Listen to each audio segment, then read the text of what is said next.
everybody and welcome back to my channel. My name is Gita Mary and today you are gonna get ready with me. It's been a while since I made one of these videos, primarily because I don't change my makeup routine up a whole lot.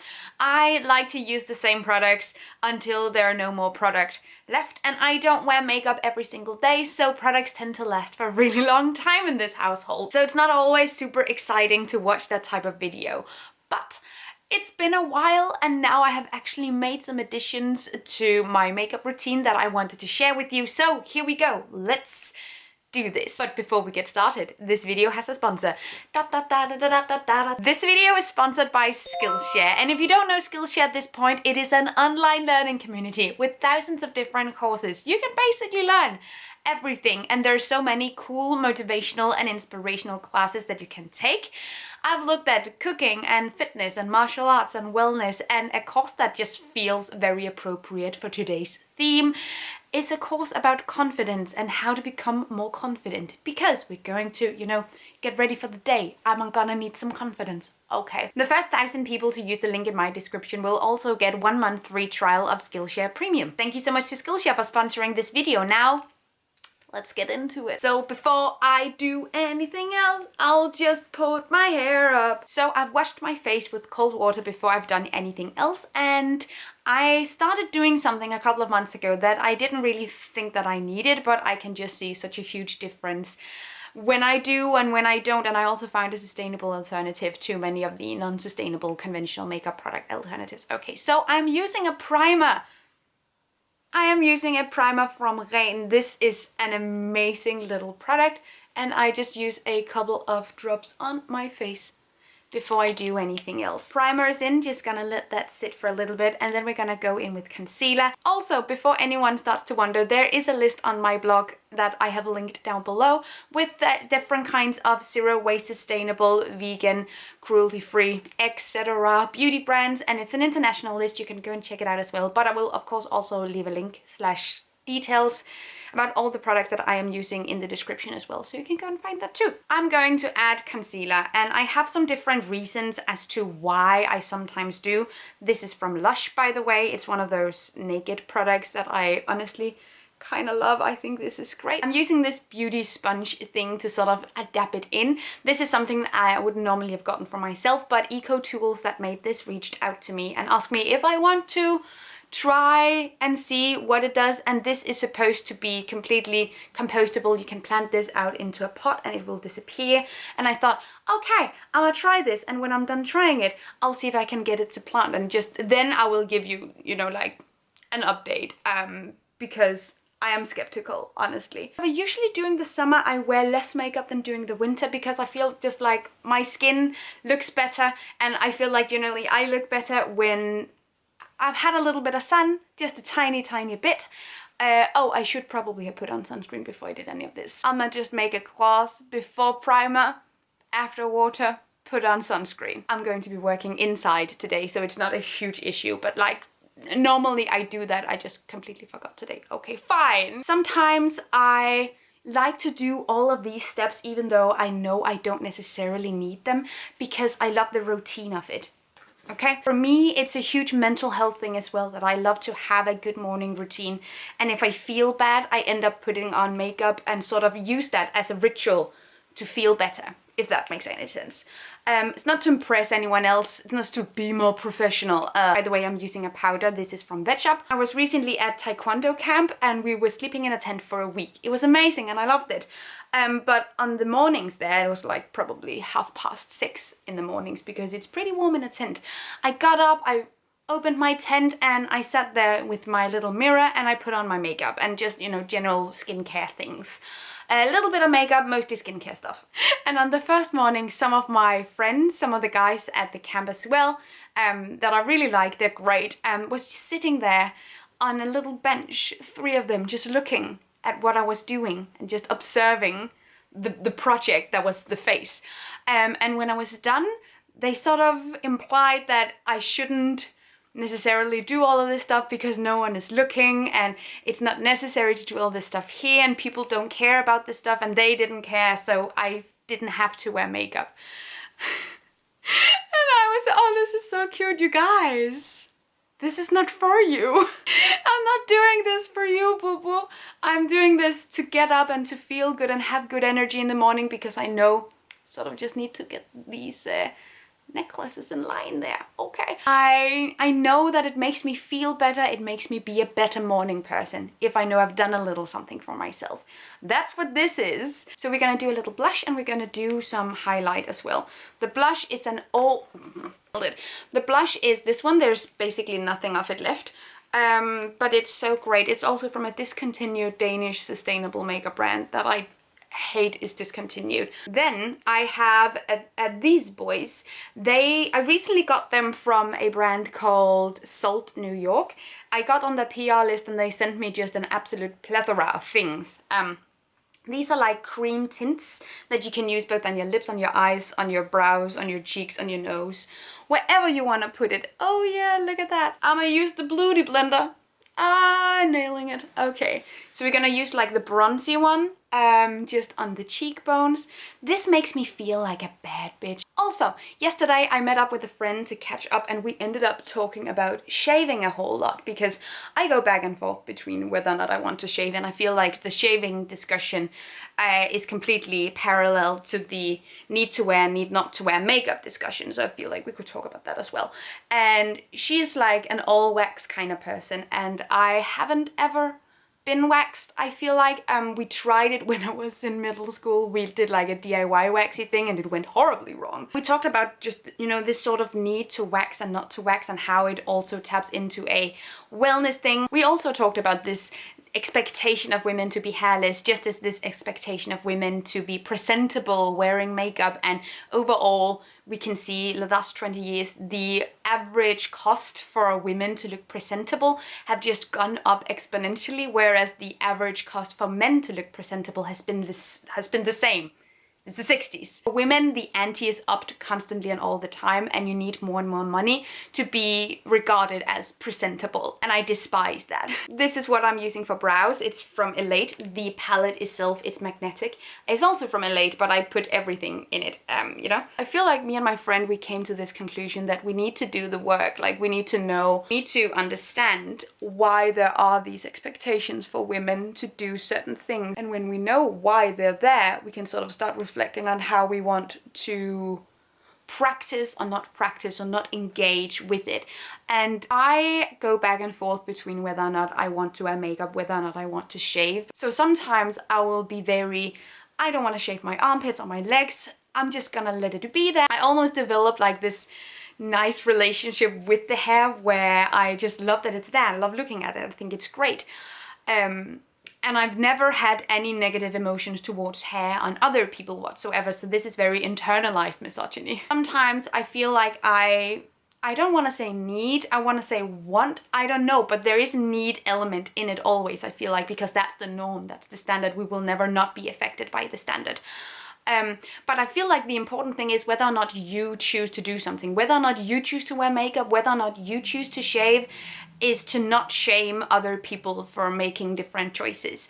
I understand completely why some women wake up every day and put on an entire face of makeup and completely shave their body down to complete smoothness, because it's easier to be in the world as a woman when you look like that. And we shouldn't be judging other people for wanting to exist in a world in a way that feels easier. I don't know what other people are dealing with, so maybe this is the one thing we can control. And you know, that's the central concept in feminism. It's the choice. It's the choice that you can shave if that's what you want. You can also not. That's also fine.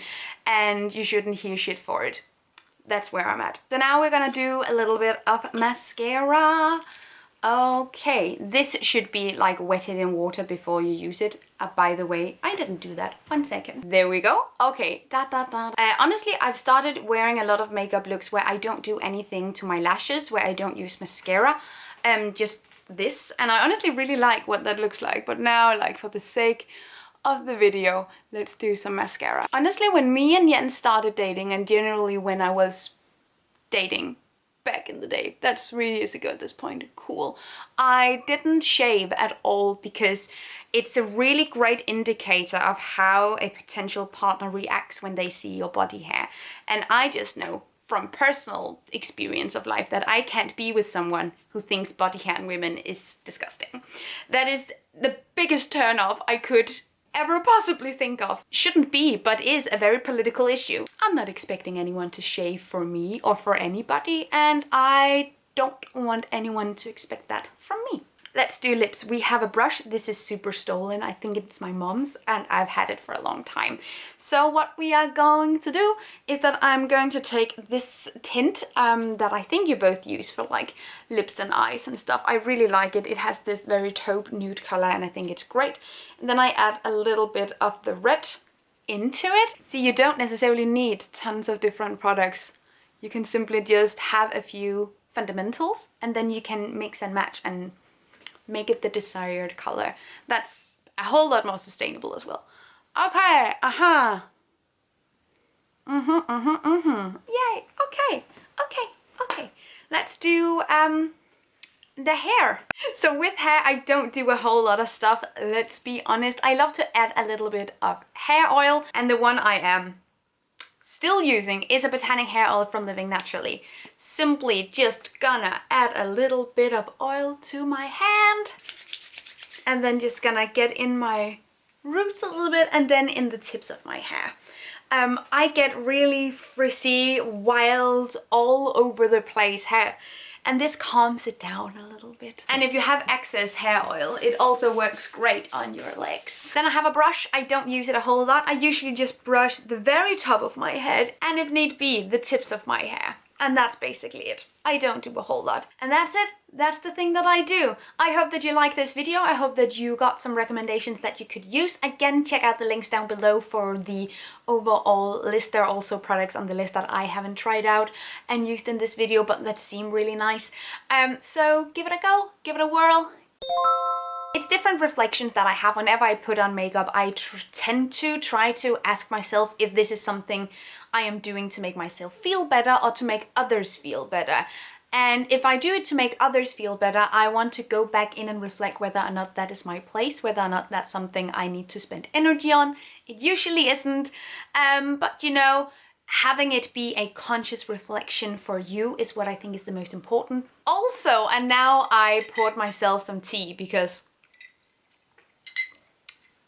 okay, I feel like another really important aspect of wearing makeup, cosmetics, beauty, and beauty standards that also need to be talked about, that is also being talked about by others than me, luckily. Gender's performative, you guys. Just it's completely constructed, and I would say that a lot of people perhaps pay a little too much attention to what people are doing outside their little dumb box, because we don't need the little dumb box. We don't need to live in a society anymore, I feel like, where women wear makeup and men wear suits. I have absolutely no chill when it comes to these topics. It's absolutely detrimental to try and keep people inside small boxes when the human experience is so much more than what can be experienced inside a little box. And if you personally feel really at home in the box, that's fair. Some people don't, and that is just as valid, that's just as okay.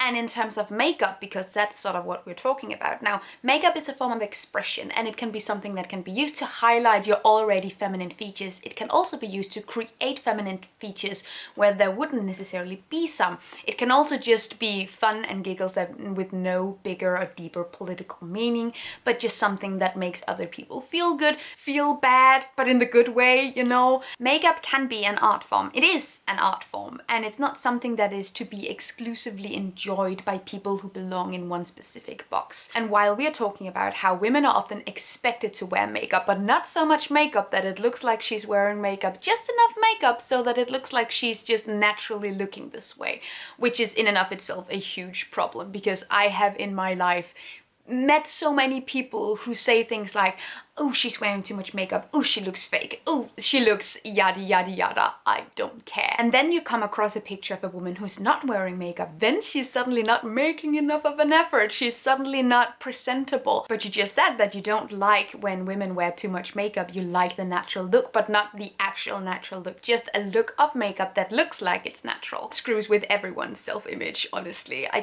can't. I think that's just, whenever I hear someone talk about how someone they don't know how someone they look at in a magazine or how someone they look at on the street is looking a certain way that they don't prefer.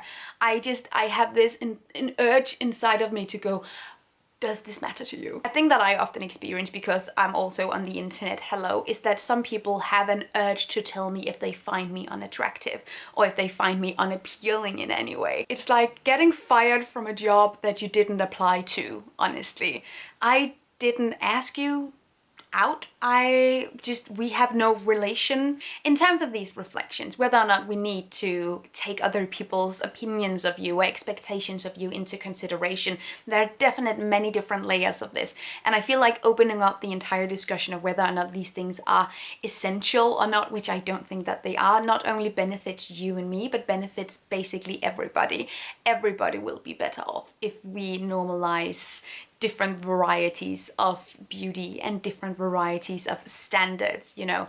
One of the things that I see quite often that doesn't have anything to do with my experience of life, but definitely something that worries me quite a lot, or like, you know, something that takes up space in my mind, is how other people with other types of hair, not this Scandinavian ass hair, is regarded in the workspace, how women of color are regarded in the workspace when they just look the way that they look. These expectations that are pushed on them, and specifically on women, and specifically women of color, is something we can all help break down if we all are willing to talk more about the standardized global societal expectation of what women are supposed to do and how we don't give a shit anymore. Okay? Cool. Let me know if you want me to make a whole video about this or you just want me to talk about it when I'm getting ready. Okay. Also, again, thank you to Skillshare for sponsoring this video. Let me know if you want more videos like this. Have an amazing day and take really good care of yourselves. Until next time. Bye. By the way, put on all of this makeup, did all of this hair, just to wear a big t-shirt and go back to bed. To be fair though, I feel amazing now. Thank you so much for watching this video, and also a special thank you to my Patreon supporters. You guys help me create green, zero-waste content, and I love you guys. You can find the links to my social media accounts down below and the link to my Patreon on this screen. Bye!